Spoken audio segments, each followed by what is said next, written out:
Bonjour à tous. Petite réflexion grâce à vos questions pertinentes. Pas toujours, hein, mais souvent, vous me posez des questions très pertinentes et les questions pertinentes me poussent, vous le savez, moi aussi, à méditer et à trouver les réponses, si possible, aussi pertinentes que vos questions. Et certaines de vos questions me poussent à réflexion. Et en fait, souvent, ce qui revient, c'est que vous me demandez d'expliquer le plus clairement possible ce qu'on fait là. Alors évidemment, si j'avais la réponse absolue, je vous la donnerais. Je suis comme vous, je suis un chercheur, voilà, et il faut chercher. La réponse, elle est en vous. Cherchez ce que vous êtes venu faire ici, ce que l'homme, quelle est la raison de son existence déjà, pourquoi il y a des hommes, pourquoi il y a des animaux, pourquoi il n'y a pas que des animaux, pourquoi les animaux n'évoluent pas de la même façon, pourquoi eux, ils sont pas capables de construire un immeuble, pourquoi nous, on l'est, pourquoi il y a des végétaux qui, eux, sont capables de grandir beaucoup plus que nous et de s'adapter dans n'importe quelle circonstance, quasiment. Quoique moins que nous, finalement, parce que nous, on arrive même à vivre en Sibérie, on arrive même à vivre dans le Grand Nord, là où il n'y a absolument rien, on arrive même à vivre en haute altitude, où il n'y a pas de végétaux qui poussent. On est capable de faire des choses que les végétaux ne sont pas capables de faire, et que les animaux non plus ne sont pas capables de faire. Il n'y a pas d'animal, il n'y a pas d'animal qui arrive à aller jusqu'au sommet de l'Himalaya, je ne crois pas. Pas de végétaux non plus. Donc, certes, tout ça, ça pousse à la réflexion. Il faut se poser des questions à chaque fois. N'oubliez pas que la qualité des réponses que vous aurez dans vos vies dépendra avant tout de la qualité des questions que vous vous posez. Alors, c'est valable pour tout le monde, c'est valable pour moi aussi. Donc vos questions, on m'a dit alors, Jim, oui, d'abord pourquoi on t'écouterait toi et pas un autre? Bonne question. Je n'ai jamais dit qu'il fallait m'écouter moi et pas les autres, hein. Mais c'est quand même une bonne question. Et je me suis surtout posé la question de savoir pourquoi il y avait des gens qui m'écoutent. Quand j'ai commencé à faire ces vidéos, au tout début, je crois que pendant les 2 premières années, il y avait 50 vues et encore. Je me disais, bon, que je sais pas comment faire pour faire référencer mes vidéos, pour que ça touche un peu de monde. J'ai laissé tomber. C'est qu'au bout de 2 ans, j'ai regardé qu'en fait, il y avait plusieurs milliers de vues. Je me suis dit, bah. Et c'est là que j'ai commencé à engrainer, en fait. Mais au début, j'ai fait ça parce que surtout, j'avais besoin de m'exprimer et de dire ce que j'avais en moi, du moins une partie de ce que j'avais à dire. C'est tout, j'avais besoin de parler parce que dans ma vie de tous les jours, et ça souvent, je retrouve ça chez vous, vous m'écrivez toujours ça, euh, j'ai été tout seul. J'ai été tout seul pendant 45 ans. Alors quand je dis tout seul, je parle pas de vie affective, hein, vous l'avez compris. J'ai été tout seul dans ma traversée de chercheurs. Qui sommes-nous? Où allons-nous? J'ai rencontré que 2 personnes dans ma vie qui m'ont mis sur les rails et qui m'ont dit voilà, tu cherches, tu dois par là. Un autre qui m'a dit voilà, tu vois, t'es comme ci, t'es comme ça, donc tu vas par là. J'ai eu 2 personnes dans ma vie qui m'ont aiguillé. C'est tout. Le reste, c'est le travail, je l'ai fait tout seul, hein. Alors c'est un long travail, mais c'est un travail de solitaire. C'est un travail de solitaire parce que plus vous avancez dans la recherche et plus vous vous posez des questions intéressantes, profondes sur les mécanismes, les rouages de la vie, etc., plus vous allez vous heurter dans votre entourage, primo à l'incompréhension. C'est-à-dire que les gens ne vont pas comprendre quand vous commencez à leur parler que vous travaillez sur l'émotionnel, que vous travaillez sur le corps astral. La plupart des gens ils te disent ouais, l'astral, ah, ouais, moi je suis Capricorne, ascendant machin. Rien à voir, tu vois. Ou alors ils vont me dire la lune, tout ça. Et là tu te dis ah ouais, quand même. Là tu as des grands moments de solitude parce que des fois tu te retrouves dans des soirées ou avec des copains que tu connais pas, des copains de copains, et tu t'aperçois que tu es en fait à des années-lumière de leur sujet de préoccupation. Et là tu te dis ah, alors en fait c'est pas eux qui sont bizarres, c'est moi. Et tu t'en aperçois vite parce que très souvent on t'invite plus, parce que tu te fais chier dans leur soirée et tu leur montres. Parce que souvent il y en a qui s'amusent à vouloir te vanner et que quand tu leur renvoies un miroir en pleine face, très souvent ils se retrouvent en dépression derrière, parce que moi j'en ai bâché plus d'un, hein, comme j'ai pas la langue dans ma poche. Et très vite fait, on se rend compte en fait que on peut pas tout dire à tout le monde. On peut pas tout dire à tout le monde, et donc fatalement on se retrouve seul sur un chemin, qui est le chemin de la recherche spirituelle, Je vous dis ça parce que je sais bien que vous êtes nombreux hein, à me dire ouais, moi aussi je croyais que j'étais seul, depuis que je vois tes vidéos, je me sens beaucoup moins seul, etc. Rassurez-vous, hein, vous n'êtes pas seul du tout. Sauf que, effectivement, disséminé sur l'ensemble de la planète, on n'est pas nombreux. On n'est pas nombreux à être éveillés. Et je vais vous répondre, je vais vous faire part de ma petite réflexion sur les éveillés, ou les gens qui se réveillent. Je vais vous dire comment je vois l'humanité, les gens qui se réveillent, puis les éveillés de plus ou moins au degré. Je nous vois tous comme, à la base, je vois toute l'humanité comme des allumettes. C'est-à-dire, une allumette, c'est pas très gros, c'est métaphorique que je vais dire, hein, quand je parle de... tout ce que je vais dire, je parle par rapport à la spiritualité, je parle au niveau de la force spirituelle. On est tous des allumettes, c'est-à-dire on est des tout petites brindilles de rien du tout, avec la possibilité de nous éclairer au sommet. N'oubliez pas qu'une allumette, ça vient d'un arbre. Ça vient d'un arbre qui a des racines dans la terre. C'est fait de bois et on est tous des allumettes avec des racines qui ont été coupées. Hein. Donc il faut nous réenraciner en la terre pour grandir en tant que bout de bois. Mais on a à notre sommet cette capacité de pouvoir éclairer non seulement nous-mêmes, mais d'éclairer aussi ce qu'il y a autour de nous. Alors, certes, l'humanité, c'est une toute petite, les humains, dits ordinaires, hein, ne vous vexez pas quand je dis ça, ça ne vous concerne pas. Ça concerne les gens qui sont plus intéressés par les vidéos d'Ulcan ou d'autres blaireaux de la blairosphère que par des gens comme moi ou d'autres qui faisons un travail d'éveil. Ouais, là, tu vois, on m'a dit recentre-toi. Très très bien, très bien, très bien, pas de critique. On est des petites allumettes, on a cette faculté de pouvoir éclairer autour de nous. Alors, un humain ordinaire qui se réveille et qui commence à éclairer un petit peu autour de lui, il a un éclairage d'allumette. Un petit éclairage. Une allumette dans le noir, ça éclaire peut-être 40 cm autour de soi. Mais en grandissant, et surtout, n'oubliez jamais, en s'enracinant dans la terre, c'est comme ça qu'une allumette peut retrouver ses racines et croître de nouveau, vous allez devenir au fil des jours, au fil des années de recherche, au fil des années que la lumière entre en vous et que l'énergie de la terre matérielle vous nourrit, alors ça c'est quand même hyper important, il faut toujours rester connecté à la terre. Vous allez devenir une lampe torche au bout d'un moment. Une lampe torche, c'est déjà beaucoup plus grand, c'est beaucoup plus solide, ça peut résister aux coups de vent, et ça éclaire beaucoup plus, au moins 4 ou 5 mètres autour de soi dans la pénombre. C'est déjà beaucoup plus important. Et la métaphore du coup de vent, vous l'avez compris, c'est les épreuves de la vie. Quand on est une allumette, la moindre petite épreuve de la vie, on est soufflé. On est soufflé, on est brisé, on est éteint, et très peu de choses suffisent pour éteindre notre flamme. Cette flamme spirituelle qui commence à s'éveiller, si on a un coup dur dans la vie, perte d'un enfant, perte de son mari, perte de ses parents, perte du boulot, je ne sais pas, un truc émotionnel, on prend une lame de fond sur l'allumette et c'est terminé. Quand vous êtes une lampe torche, vous résistez au bourrasque.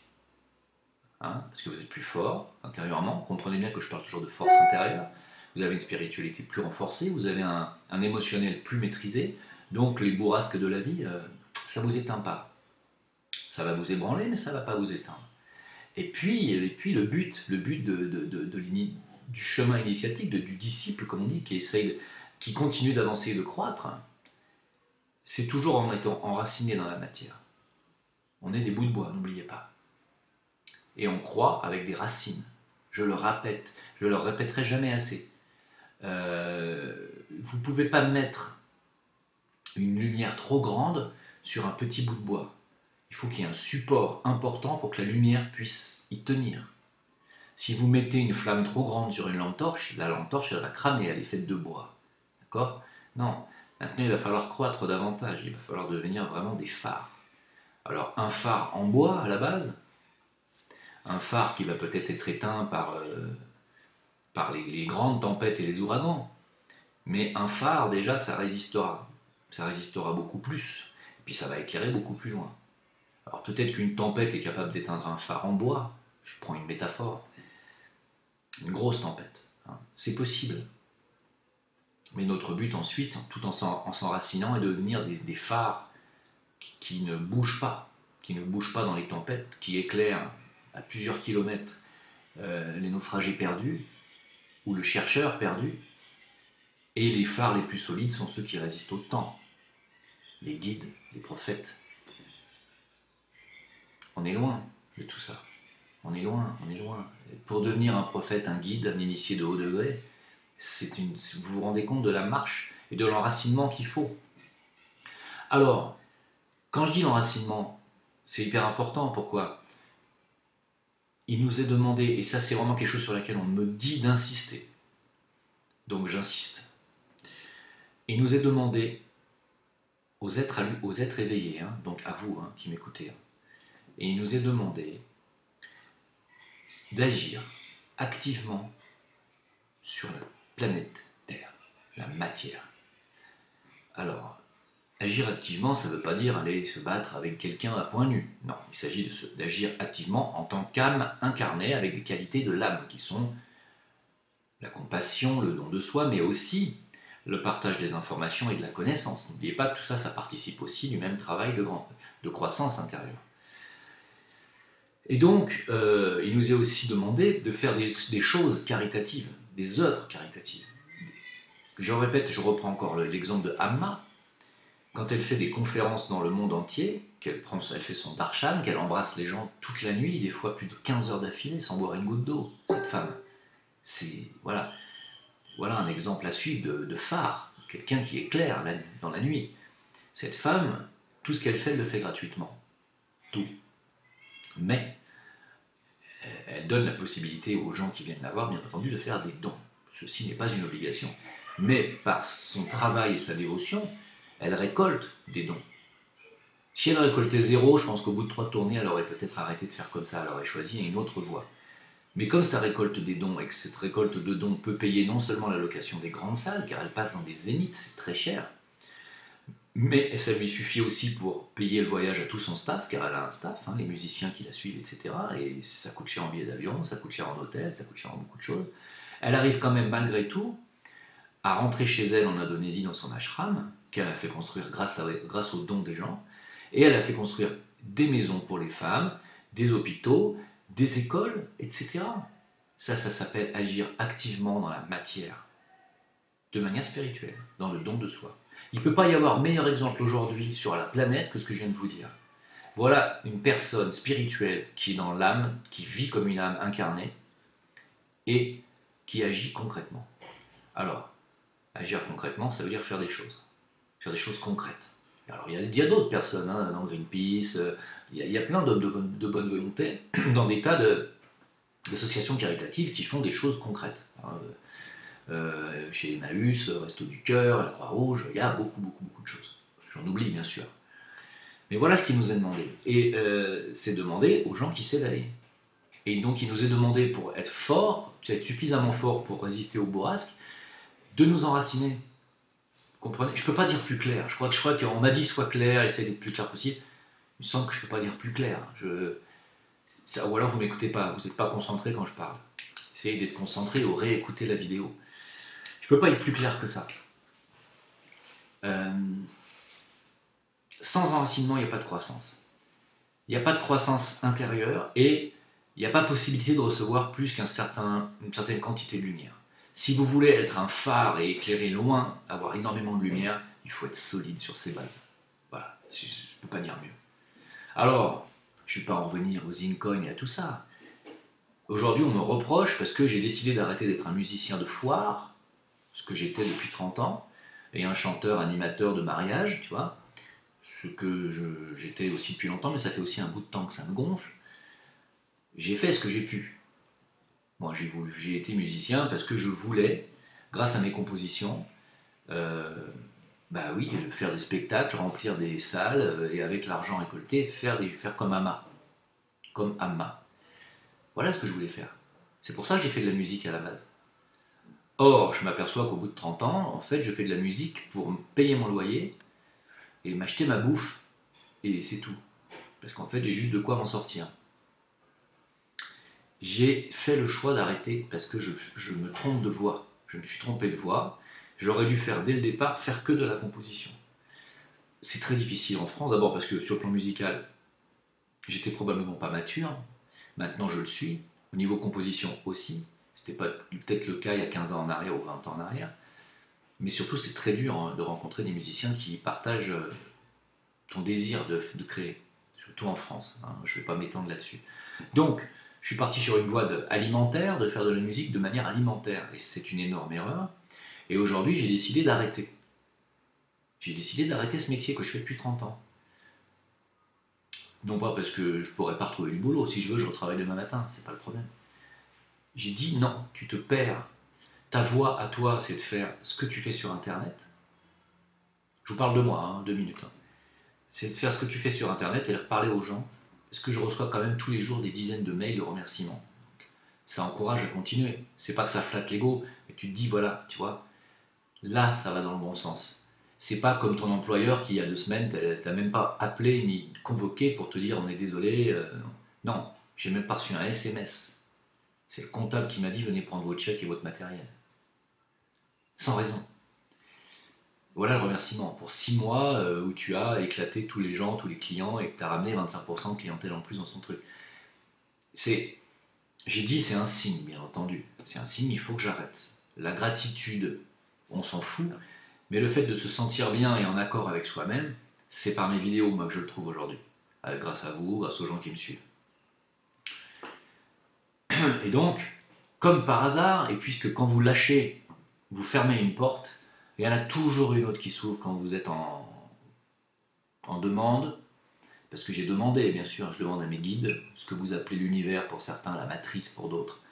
Moi, je n'appelle pas ça comme ça, je demande mes guides, je leur demande de me dire, voilà, que faire maintenant. Et comme par hasard, ça faisait 4 mois que j'étais investi dans l'histoire du Zincoin, et 2 jours après m'être fait renvoyer, hein, il y a Karim qui vient, qui frappe à ma porte et qui me dit c'est une réussite totale, c'est en train de cartonner, voilà les bonnes nouvelles que je ne peux pas vous dire répéter. Et il m'a dit en plus il y a Dieudo qui rentre dans l'affaire, voilà, il me dit je viens avec toi à la quenelle et tu vas voir. Et bon, effectivement, vu ce que je vois et vu comment ça part, c'est en train de nous garantir un avenir certain, matériel, enraciné. Voilà, c'est une évidence. Hein. Alors, je ne peux pas vous dire qu'aujourd'hui, c'est ce qui me paye mon loyer, hein, mais ça m'a permis d'ouvrir toute autre chose, d'autres perspectives. Des gens qui viennent désormais à moi pour les soins, qui viennent désormais à moi pour les produits, pour la cure, dont je vous ai parlé, vous savez, la cure d'amaigrissement, j'ai perdu 12 kilos, et pour d'autres produits dont je vais vous parler bientôt, etc. etc. Et tout ça s'ouvre, et même si ça ne rapporte pas des 1000 et des 100, eh bien ça me rapporte finalement pratiquement autant que ce que je gagne à faire le zouave. Et tout ça pour vous dire que je sais très bien que c'est cette voie qui va s'agrandir et que je vais pouvoir enfin venir vous rencontrer. Parce que je vais avoir le temps.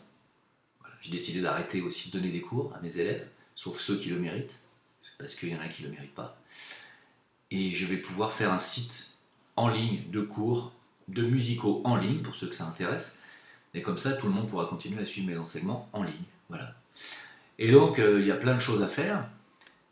Et surtout le temps, je me suis rendu compte que le temps, il faut le consacrer aux choses pour lesquelles on est venu. J'ai perdu beaucoup trop de temps là. Alors c'était du temps qu'il me fallait pour comprendre ce que je viens de vous dire. Mais 52 ans, c'est le moment de se réaliser. Se réaliser, c'est faire vraiment ce pourquoi tu es venu. Quoi. Et ce pourquoi je suis venu, c'est aider les gens. Voilà.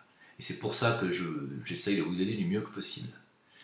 Je recommence à répondre aux demandes de thèmes et j'ai le temps enfin de pouvoir m'y consacrer. Je finis mon bouquin, là, ça y est, c'est parti.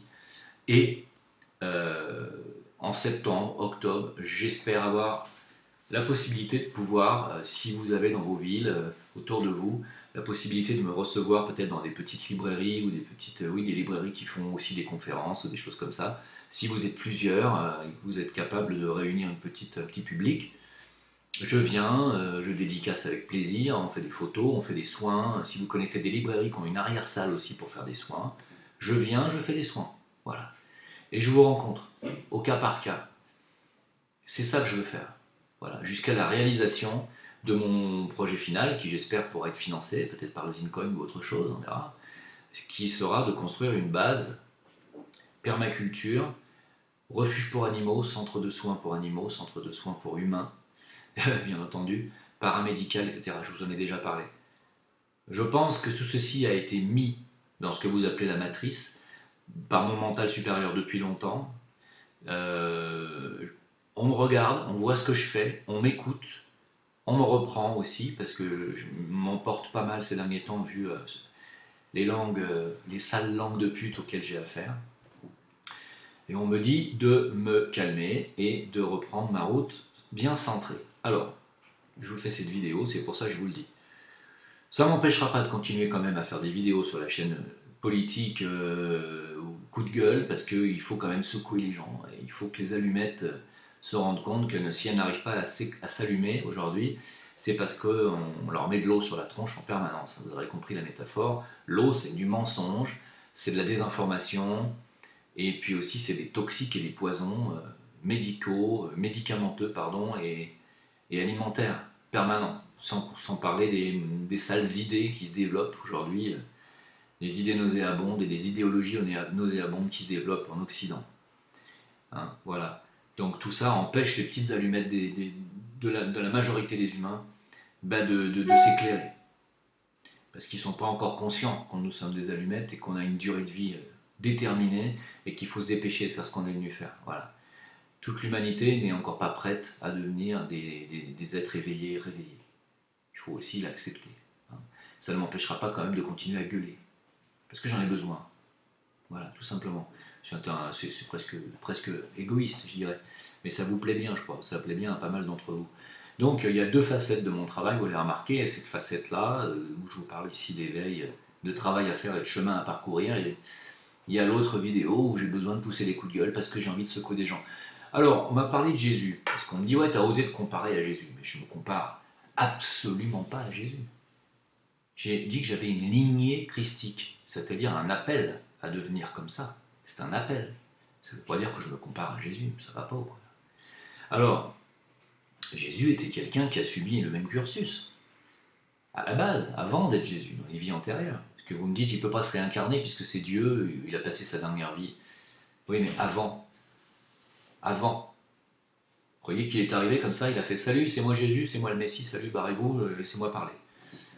Non mais tu ne deviens pas Jésus comme ça du jour au lendemain, la première vie, la première incarnation, réfléchissez 2 minutes. Tu ne deviens pas Mozart comme ça parce que ton père est musicien qui t'a appris à faire des gammes à l'âge de 3 ans. Si vous croyez ça, c'est que vous êtes d'une naïveté qui est touchante quelque part mais qui aussi est énervante. On ne devient pas Mozart si dans des vies précédentes et même entre deux vies, tu n'as pas fait un travail d'étude musicale considérable. Et si tu n'as pas la faculté mentale, une fois qu'à l'âge de 3-4 ans, pour Mozart, de pouvoir entendre cette musique et de pouvoir la coucher sur du papier de manière cartésienne, par le solfège. Mais c'est un truc de malade, mais vous ne vous rendez pas compte de ce que vous dites parce que vous n'êtes pas musicien, la plupart des gens. La plupart des gens qui croient que Mozart est un truc, ouais, c'est bénin, ce sont des gens qui sont des ignorants. Ils ignorent la musique et ils ignorent le processus de ce qu'est le mental supérieur. Hein, et de comment les autistes, justement, sont capables de faire des choses, des prouesses que nous ne sommes pas capables de faire avec leur mental. C'est ce qui est étonnant, c'est qu'en fait, en réalité, ils n'ont pas de mental, les autistes. Ils n'ont pas un mental structuré parce qu'il y a un problème au niveau de l'incarnation et de leur ego. Alors, soit il y a blocage karmique, soit il y a un problème génétique. Quoi qu'il en soit, ils ne sont pas alignés dans leur ego, c'est-à-dire que leur corps physique, astral et mental ne sont pas alignés. Ce qui fait qu'ils reçoivent directement la connaissance de l'âme. L'âme est omnisciente, elle sait tout. Elle est connectée à la source, elle est connectée à la source bouddhique, elle est connectée aux autres maîtres de sagesse et à la connaissance qui est sur ces plans-là. Elle vous la transmet directement, la connaissance là. C'est direct.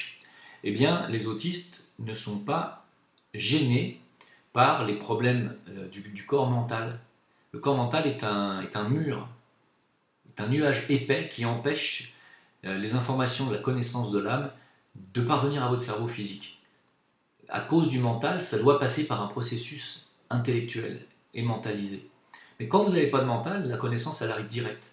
Et la connaissance sur un animal, ça, on ne peut pas savoir parce que les animaux ne peuvent pas retranscrire ce qu'ils savent.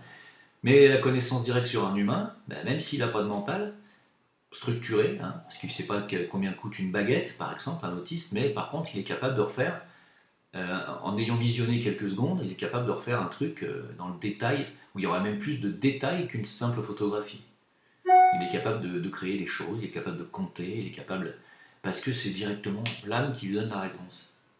Et tu ne deviens pas Mozart si tu n'as pas déjà une connexion entre ton mental supérieur et ton âme. C'est impossible. Eh bien, c'est pareil pour Jésus. Tu ne peux pas t'incarner, faire les miracles qu'il a fait, les guérisons qu'il a fait, les enseignements qu'il a prodigués, s'il n'était pas déjà quelqu'un d'extrêmement mature, quelqu'un qui était prêt à recevoir en lui des énergies puissantes. Hein, quand je dis des énergies puissantes, je parle aussi d'entités puissantes. Bien entendu, le Christ. Il a reçu le Christ en lui. Le Christ n'est pas Jésus. Alors, il y a des personnes qui me disent « Ah, parce que tu ne crois pas que Dieu s'est fait chair pour nous sauver ?» Primo, il ne nous a pas sauvés. Deuxio, il ne s'est pas sauvé lui-même. Tertio, c'est pas Dieu qui est descendu directement. C'est une vision infantile du Créateur et de la création, t'imagines? Dieu qui s'occupe donc du système solaire, des galaxies, du cosmos, de la planète Terre, des animaux, des végétaux, de tout ce qui pousse, de tout ce qui rampe, de tout ce qui vole, de tout ce qui pense. Il arrive, il se dit bah tiens, je vais prendre un corps, je vais faire quelques miracles et puis oh, je vais me laisser faire tuer. Et puis je vais remonter, je vais remonter sur ma montagne, je vais reprendre ma barbe blanche et puis c'est complètement infantile. Ça serait pas plus intelligent ou plus logique de dire un homme est venu, il était prêt à recevoir en lui des énergies puissantes, divines, que nous ne pourrions peut-être pas recevoir, certainement pas, et il a accompli un travail remarquable d'épuration du karma de l'humanité et de la planète, et il a accompli un travail d'enseignement prodigieux, et il a fait des miracles de guérison et de matérialisation, car il a matérialisé beaucoup de choses, figurez-vous. Et c'est pas plus logique ça? La littérature orientale, hindouiste et bouddhiste, regorge, 5 siècles avant l'existence de Jésus, d'exemples de ce qu'on appelle des bodhisattvas, c'est-à-dire des êtres accomplis, qui pouvaient faire pratiquement exactement les mêmes miracles que Jésus, en multiplication de choses, en matérialisation. C'est un cursus, la vie de Jésus. C'est le cursus de l'initié, du grand initié. C'est parce que vous ne connaissez pas les chemins initiatiques dont parle la science orientale, la science ésotérique orientale. C'est parce que vous ne connaissez pas ça, que vous ne vous y êtes jamais intéressé, que vous croyez que Jésus est un cas unique dans l'histoire de l'humanité. Ce qui est vrai pour un certain aspect de sa mission, mais ce qui est faux dans la réalisation de ses miracles et de ses multiplications de matérialisation. On a déjà vu ça avant lui, en Orient, parce que l'Orient a plusieurs siècles d'avance sur l'Occident en matière spirituelle. Et pourquoi je dis ça? Parce que Jésus s'est quand même mis en colère plus d'une fois. Hein? Vous voyez que la sagesse, vous voyez que la pureté, vous voyez que l'élévation spirituelle n'empêche pas de se mettre en colère parfois. Quand on me dit tu te mets en colère, machin, tu peux pas être un être spirituel. Ah ouais? Vraiment? Tu crois? Moïse, il se mettait pas en colère, tu crois? Vous connaissez mal. Étudiez l'histoire de Moïse. Moïse était un initié de 2e initiation. Jésus, de 3e initiation, il a passé sa 4e initiation par la crucifixion. Et les maîtres de sagesse qui nous enseignent sont des initiés de 5e initiation. Jésus a passé sa 5e initiation 1 siècle après sa vie de Nazaréen, dans le corps d'Apollonius de Tyane. Le maître Djewalkul, qui a enseigné à Alice Bailey et Blavatsky, est un initié de 5e degré. C'est le maître le plus avancé en matière de connaissance de la science des rayons, par exemple. Donc, je ne sais pas si vous vous rendez compte qu'aujourd'hui, vous avez à disposition toute une bibliothèque de bouquins qui ont été écrits directement et impulsés directement par un maître de 5e initiation. Vous ne vous rendez pas compte, en fait.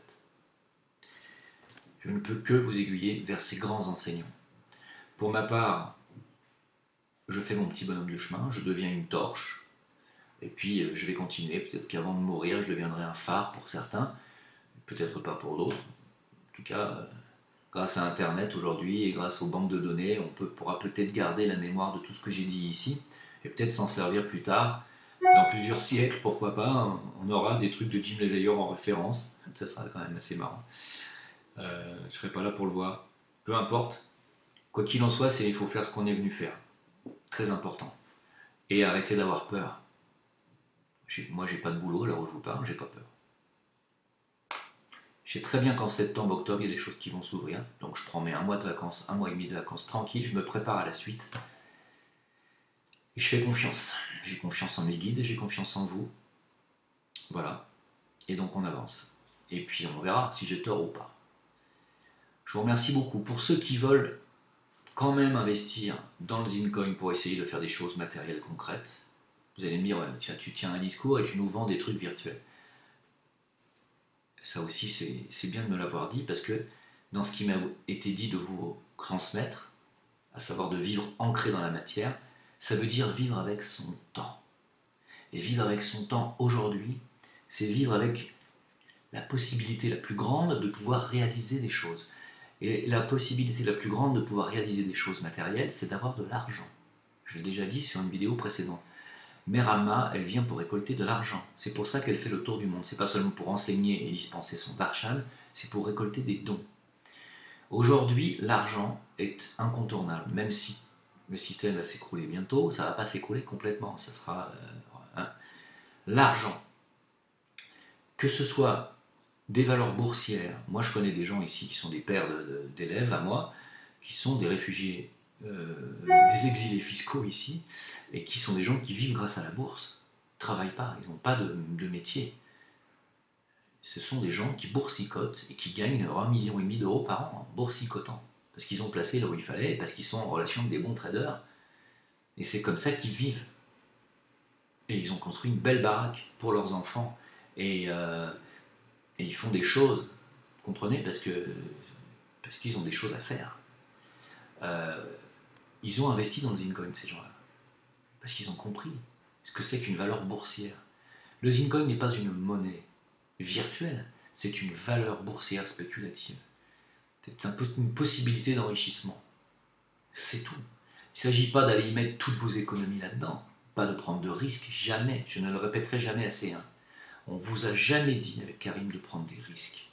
On vous a dit, vous mettez ce que vous vous autorisez à perdre. Si vous êtes au SMIC, n'allez pas mettre 1000 euros dans le Zincoin. Même 100, ça me paraît, je dirais 50, ça me paraît raisonnable. Voilà. 100, à la limite, si vous avez des économies, mais jamais au-dessus de vos moyens. Hein. Et ensuite, laissez faire. Demandez à l'univers ou à la matrice ou à tout ce que vous voulez en prière que ça marche et envoyez de la positivité sur ce que vous avez investi, que ce soit le Zincoin ou autre chose. Hein. Je dis le Zincoin parce que c'est le projet auquel moi je crois. Mais vous pouvez investir dans d'autres choses. Il y a d'autres cryptos, il y a d'autres, il y a l'or. Bon, l'or, c'est plus difficile, hein, c'est cher, c'est pas à la portée de tout le monde. Là, vous avez vraiment une possibilité de vous enrichir avec peu d'investissement initial. Et envoyez de la positivité. Envoyez de la positivité, de la lumière positive. Et parlez-en autour de vous. Voilà. Parce que c'est comme ça que ça doit marcher. Si on ne met pas de lumière autour des projets auxquels on croit, il y a peu de chances qu'ils aboutissent. Aujourd'hui, les Zincoin ira au bout, vous verrez, parce qu'on est une équipe. Et notamment, moi, j'y mets vraiment tous les moyens que j'ai à ma disposition spirituelle, si je puis dire, pour faire en sorte que ce Zincoin fonctionne. Hein. Il y a 4 mois, 5 mois, les Zincoin étaient en stand-by. Hein. Karim me l'a encore dit avant-hier, il m'a dit si tu n'étais pas rentré dans l'affaire, on n'aurait pas pu aboutir. Il m'a dit à l'heure où on est aujourd'hui, on a réussi l'ICO, qui est la vente commerciale et la récolte de dons pour pouvoir faire la blockchain, ce qui coûte une blinde une blockchain, c'est 1 million d'euros. Hein. Il m'a dit grâce à toi, on a récupéré, on a les dons, on peut faire. Alors grâce à moi, il n'y a pas eu 1 million d'euros, mais il y a eu la moitié. C'est gigantesque, c'est grâce à vous. Et c'est un projet effectivement qui est virtuel, mais qui devient réel. Du virtuel à réel, je vais vous dire ce que c'est. Virtuel, c'est ce que vous avez au niveau de vos idées, de l'archétype de votre idée. On est dans le plan mental supérieur. On veut faire quelque chose. On veut construire un bateau, on veut construire son voilier, on est dans le virtuel. On travaille pour récolter les fonds suffisants pour construire son voilier de ses rêves. Eh bien, ça devient réel, parce qu'on va commencer à mettre les plans de son voilier sur du papier, et puis on va travailler, on va peut-être faire un appel aux dons, peut-être même demander un crédit, tout ça, c'est du virtuel. Et puis quand on a l'argent sur un compte en banque, et qu'on commence à parler à un architecte ou à quelqu'un qui est capable de construire des bateaux et de te faire ton voilier, et que tu lui donnes l'argent, et que tu vois que tu commences à faire la coque, qui commence à faire le mât, tu vas commander les voiles, et puis qui commence à faire tout l'aménagement intérieur, On n'est plus dans le virtuel. On est dans le réel, là. On est passé du plan mental au plan physique. Eh bien, avec un Zincoin ou avec un projet quelconque, même s'il est virtuel, il est en train de se concrétiser. On a récolté réellement les fonds pour construire une blockchain, qui est quelque chose d'aussi virtuel, mais qui va pouvoir faire gagner de l'argent physique aux gens qui ont investi dedans. Si ça marche, bien sûr, mais avec les données que j'ai, je ne peux pas concevoir que ça ne marche pas. Et puis, bon, pas de négativité, donc ça marchera. Et vous verrez. Et je vous remercie de m'avoir écouté pour aujourd'hui. Si j'avais besoin de vous parler, voilà, donc je vous parle. Merci pour ceux que ça intéresse aussi, et puis n'hésitez pas à faire connaître cette chaîne à d'autres gens, et pour tous les gens qui disent ouais mais c'est pas bien parce que ce mec là, il fait la promotion d'une crypto, c'est le diable, la crypto, machin. Expliquez-leur qu'il n'y a pas de diable. Le diable il se cache dans les détails, et il se cache dans l'utilisation que vous faites de vos énergies, et même de votre argent. Il est là le diable, c'est celui qui te pousse à te comporter mal. C'est pas celui qui te dit ah bah tiens j'ai bien envie d'acheter ci parce que ça semble être une bonne affaire, ou je vais tiens bah, je vais acheter un appart là parce que dans 5 ans je vais le revendre plus cher. Pas le diable qui te fait faire ça. C'est le bon sens. C'est le bon sens. Tu comprends? Allez, à bientôt, à Jim Leveilleur Facebook pour toutes vos questions d'ordre spirituel, bien-être, tout ce que vous voulez. Par contre, si vous voulez investir dans le Zincoin ou dans la cure métabolique, c'est uniquement sur jimleveilleur@gmail.com. jimleveilleur@gmail.com. Uniquement, s'il vous plaît. Merci de ne pas mélanger les tout. À bientôt. Au revoir.